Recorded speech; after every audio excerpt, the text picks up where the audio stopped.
Saludamos en Ciudad de México a Javier Elaje, director jurídico internacional de Human Rights Foundation. Muy buena tarde, bienvenido, Javier. Gracias por la invitación, aquí con gusto, gracias por la invitación al programa. Quisiera ir a la médula constitucional para saber si es correcto decir que se está llevando a cabo un golpe de Estado o cuál es el término correcto para hacer referencia a lo que se está registrando en este momento en Venezuela. Lo que está ocurriendo en Venezuela es lo que, según la literatura experta en este tema, es un autogolpe. Lo que ocurrió en Venezuela es un autogolpe. El golpe tradicional de Estado es una acción abrupta, ilegal, destinada a remover al jefe del Ejecutivo. Lo que ha ocurrido en Venezuela es un autogolpe porque es una acción por parte del Ejecutivo con la finalidad de abolir el poder legislativo, que eso es lo que ha hecho la Corte Suprema controlada por el régimen de Nicolás Maduro. Eso es lo que ha hecho con la decisión de ayer. Ahora, con base en eso es un movimiento estratégico por parte del gobierno de Nicolás Maduro, pero ¿cuál tendría que ser el movimiento que ahora se tendría que dar al interior de la OEA? Sobre todo porque Luis Almagro decía que a lo mejor hubo un error en no activar la Carta Interamericana justamente para evitar una situación como la que se está registrando en este momento. Constitucionalmente, ¿qué tendría que suceder ahora al interior de la OEA para evitar esta situación? Lo que la OEA tiene que hacer ahora es activar la cláusula democrática de la Carta Democrática Interamericana. Ya está en proceso de activación desde el año pasado. Lo que procedería ahora es que se llame una reunión urgente, que ya lo ha hecho el secretario general en función de sus facultades, según el artículo 20 de la Carta Democrática Interamericana, una reunión urgente del Consejo Permanente de la OEA. ¿Quién es el Consejo Permanente de la OEA? Es el embajador permanente que tienen los 34 Estados miembros de la OEA en Washington. Esa persona tiene que ir, reunirse y tiene que votar, el Consejo Permanente de la OEA tiene que votar si se ha producido o no una ruptura o interrupción del orden democrático en Venezuela. Si votan con 22 votos de los 34, que son 2/3, si logran votar eso, entonces inmediatamente se convoca a una asamblea extraordinaria de la OEA, donde ya vienen los cancilleres de los 34 Estados miembros de la OEA y deciden si suspenden o no al Estado en cuestión, en este caso a Venezuela, por haberse producido allí una interrupción del orden democrático. Esos son los pasos que deberían seguirse ahora en el caso de Venezuela. Ahora, cuando estamos hablando de un autogolpe, quisiera saber qué tiene que hacer la oposición, si de alguna manera llevar el proceso a una elección, a una jornada electoral, de alguna manera agravaría la situación, o qué puede hacer en este momento ya la oposición una vez que han suplantado sus funciones. La Asamblea Nacional, que estaba controlada, como usted dice, por la oposición democrática en Venezuela, tiene que pelear ese puesto que le queda, o sea, tiene que seguir tratar de legislar. O sea, no olvidemos que esta asamblea ya hace tiempo que no podía legislar porque el Tribunal Supremo mismo le anulaba todas las decisiones. Entonces tienen que seguir tratando de hacerse cargo de su curul, porque son la representación real de la democracia, de lo que queda de democracia en Venezuela, es decir, el pueblo los eligió por mayoría dentro de Venezuela por voto popular. Entonces ellos tienen que seguir cumpliendo su trabajo, pero ese trabajo se va a facilitar de alguna manera si la comunidad internacional cierra filas en condenar este autogolpe y en aplicar la Carta Democrática a Venezuela. Esa presión internacional es la que, aunada con la presión institucional de la Asamblea Nacional, con la presión del pueblo probablemente que reclame el hecho de que a sus representantes se les está quitando todo poder por un decreto mandado por el Ejecutivo, todo esto en suma tendría que llevar a la presión para que el gobierno, el régimen autoritario de Venezuela llame a unas elecciones a la brevedad posible.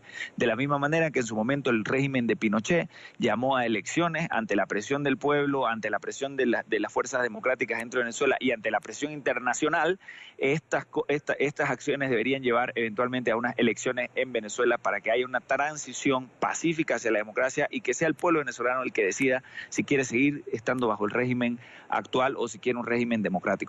Enrique Capriles hace un momento le decía a Andrés Gil que Nicolás Maduro había elegido terminar mal, salir mal y que no había ya otra manera. ¿Es demasiado tarde para activar la Carta Democrática y buscar una salida pacífica para Nicolás Maduro o necesariamente va todo hacia una implosión social?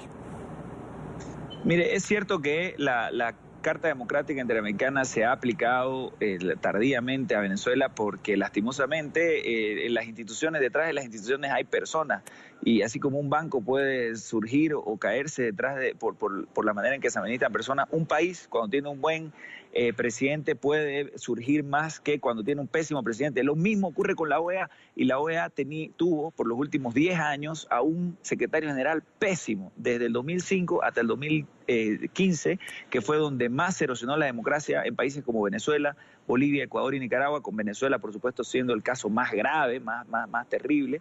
Entonces, esos años ya son años perdidos, lastimosamente, y como usted dice, el nivel de control que tiene el régimen autoritario de todas las instituciones de Venezuela ahora es mucho mayor que el que tenía hace 5 o 10 años. Entonces, es un poco tardía la activación. Sin embargo, nunca es tarde para salir de una dictadura. Han habido dictaduras atroces de decenas de años. La Unión Soviética duró casi 80 años y se logró salir de ella de una manera relativamente pacífica. Entonces, lo mismo, la dictadura de Pinochet duró 20 años y era una dictadura completamente cerrada y se logró salir. Entonces, esperemos que ciertas fuerzas dentro del propio régimen eventualmente le tuerzan la mano a Maduro y logren forzarlo y pedirle que permita unas elecciones democráticas conforme manda la Constitución, que ya desobedecieron el año pasado cuando tenía que llamarse revocatorio y ilegalmente lo impidieron.